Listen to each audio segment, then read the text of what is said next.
Hey guys, you sadly will not see Melanie in the next few videos. After living a month and a half on the boat, she has decided that she needs the comfort of a house, a steady house, where when it's bad weather you just close the door, forget about the weather and just do your thing and actually have some space to move around, which you don't really have on a boat, especially not on a small boat. So she has decided to go back to France. Sometimes I get the question also, what happened to the dog I once traveled with and the house I once built, and I used to drive around halfway around the world in a camper van. And I never really talk about that because, you know, I make sailing videos, so I don't really want to go too far off topic. But yeah, let me bring you guys up to date. So the car I once had was in Argentina since COVID, and the local municipality has given me a choice in the last couple of weeks.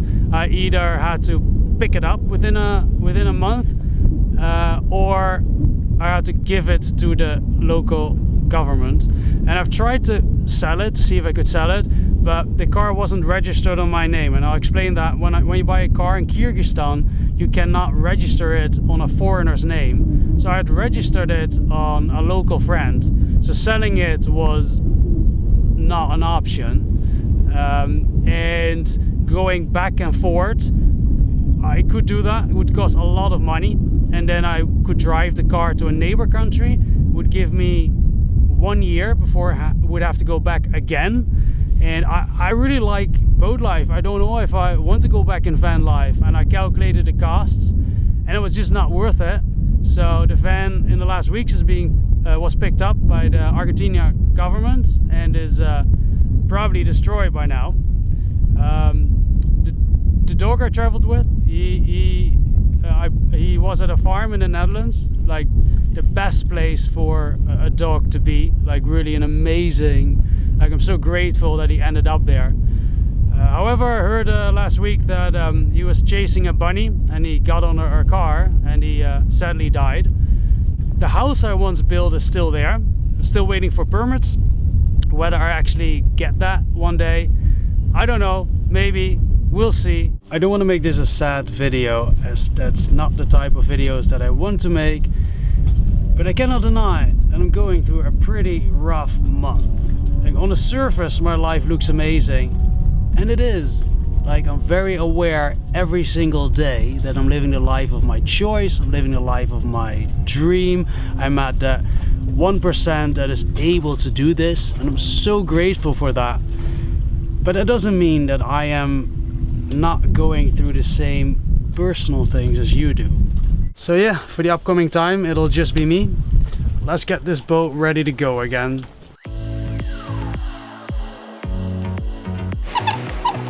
In the last video I tried to replace my mast light with a new one, but it wasn't working, so I'm testing my old mast light. So my old mast light is still working, so it's not that. So it has to be in the wiring somewhere and very likely up in the mast. I don't have anyone now to pull me up in the mast, but whether I can find someone to help me or not, I want to install this this other mast light that I bought for 30 bucks up there, because I've had a problem before with the mast light and it always happens to the wrong place at the wrong time. So it would be good to have a spare one anyway. I can use this one now, and in the meanwhile fix that one. Because you see, you know, we're close to a channel, there's so many boats here. It's important to be seen at night. These type of mast lights officially have a base station where you just click it in or screw it in, and then on the bottom are two holes that like go into the plus and the minus. The base station they didn't sell here, they didn't have available. Also, this was really the only mast light they had available in the shop. Welcome to the Caribbean. So I put two wires in, and that should work the same. I'm stuffing it with a bit of butyl tape in here, and then the edges I will do with sealant. I don't want to only do it with sealant in case for the future when I have to do a repair.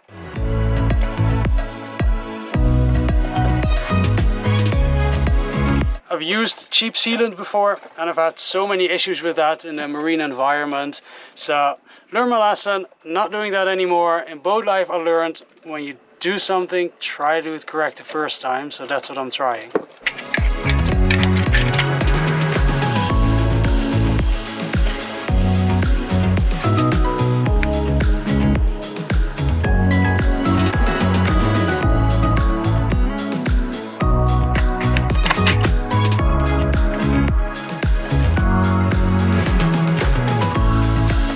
I'm going to attach it to the old Wi-Fi extender over there that I don't use anymore.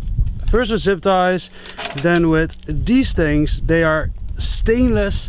I learned that the hard way when I came out of van life. I was like, yeah, I use galvanized bolts and stuff for all sort of things. Why wouldn't it work on a boat? Well, in a saltwater environment, it does not. If it ain't stainless, don't buy it, or it will just rust away and break eventually.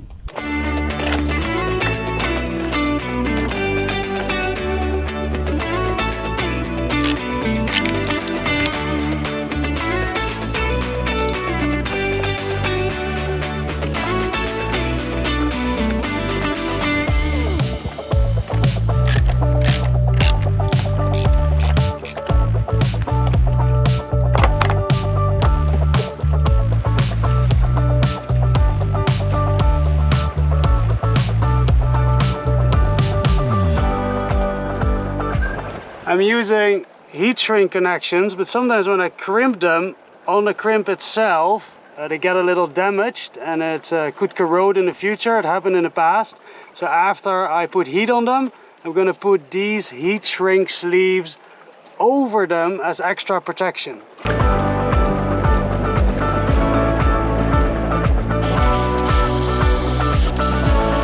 It might be overkill to put tape over it too, but I had too many issues with wire connections in the past, so I'm gonna do it anyway. Looks pretty solid. Let's see if it works.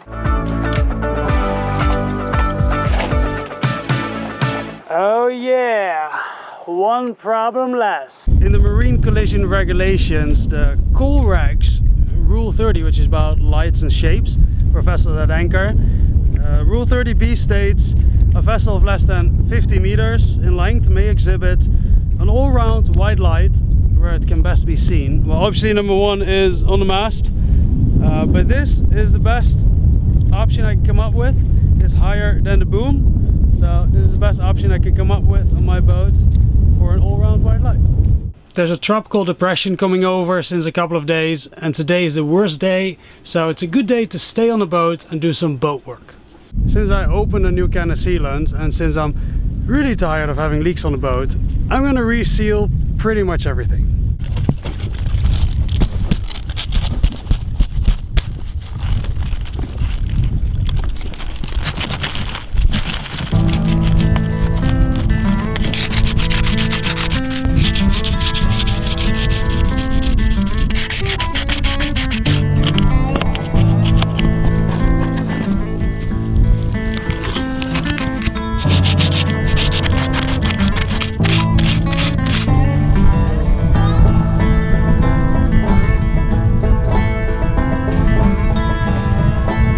This is a perfect example where I thought, oh, it's okay, I can use galvanized screws. No, no, no, bad, bad, bad. Okay, I'm going to finish preparation, then go to the marine store and then get some stainless. Let's do this right this time.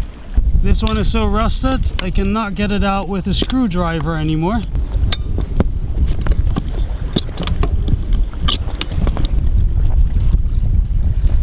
Let's go to the marine store to get those screws and a few other things I need.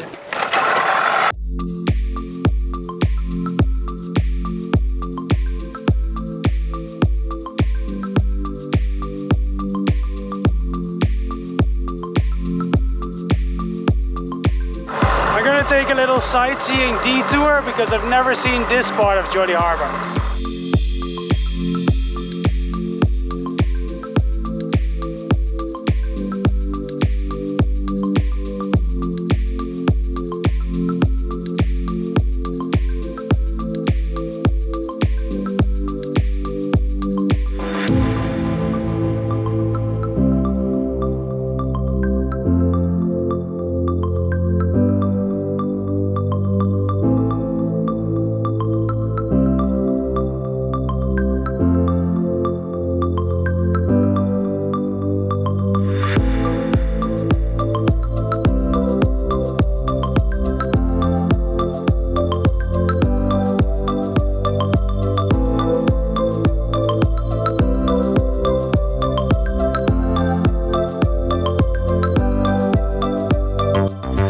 before I go to the marine store, let's bring away the trash.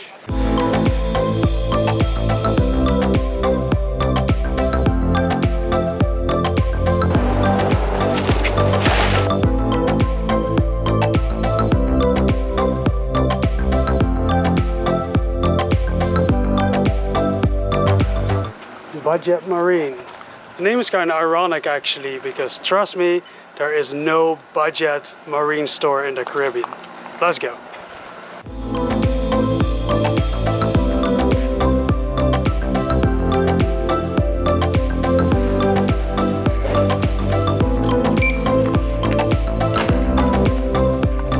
Before going back to the boat, I'm going to make a quick stop at the supermarket. I'm going to show you the supermarket. I'm going to treat myself on a nice cold beer.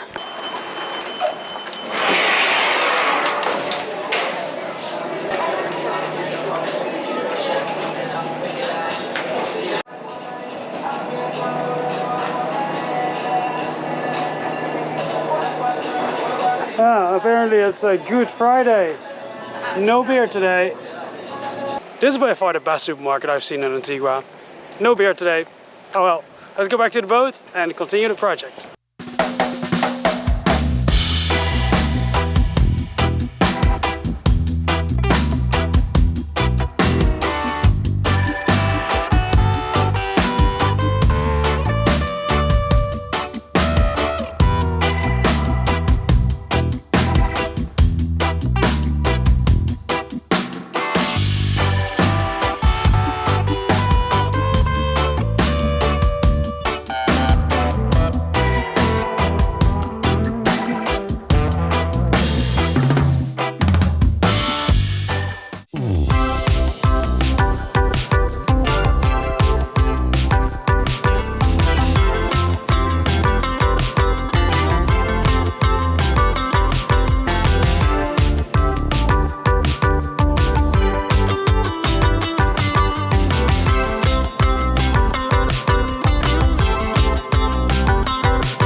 Finished on the last upwind sails. I still had quite a bit of water coming in the bilge, so it shouldn't be from the deck anymore right now. So let's see if it's solved. I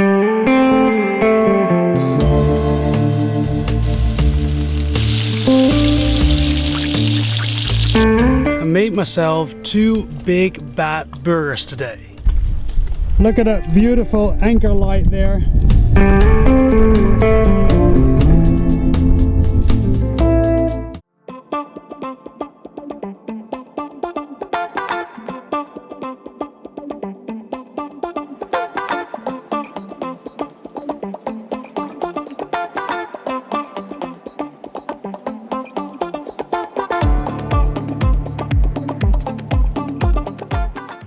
There's 2 more things I want to do in Antigua. One is climbing up that mountain or that hill and see the view. The other one is going to the capital, St. John. I'll show you guys the capital And the next video, I'll probably do an overnighter to St. Martin. So let's take the bus first and go to the capital. Park the dinghy. It's Sunday today, so it should be quiet in town. Let's go.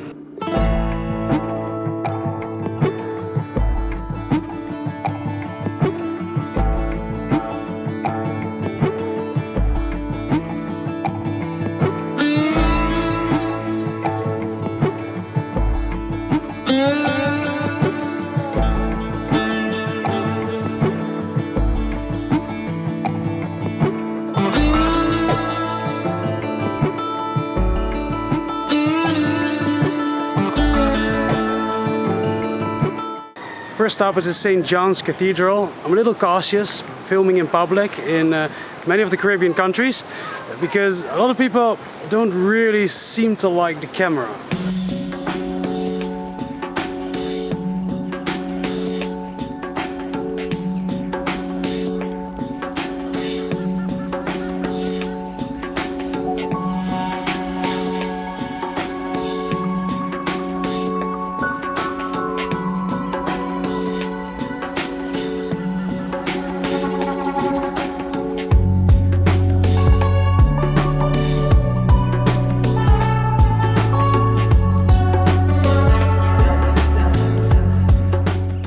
Really pretty, all this wood, right? This is the Museum of Antigua and Barbuda.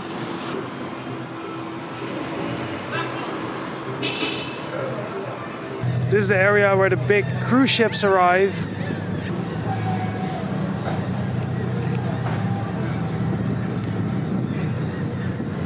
This is Heritage Quay, and this is basically what you get to see when you arrive on a cruise ship.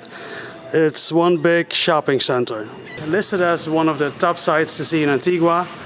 Well, unless you think that shopping is sightseeing, I don't think there's a lot to see here. So let's continue. These are the major sites listed in St. John's. I'm just going to do a little walk around the city and see what else is there to see. The least thing I want to do is show you a little bit of the nicer architecture that the city has.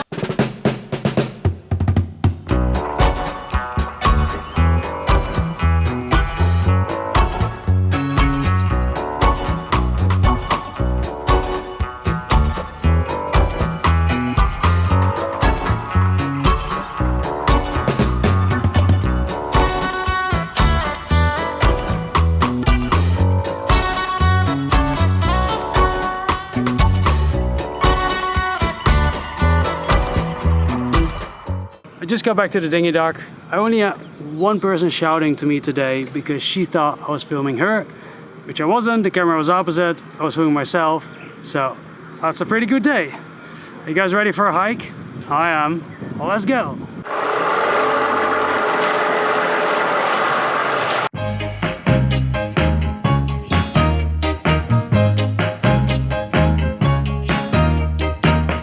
Tied the dinghy to a rock. Let's go.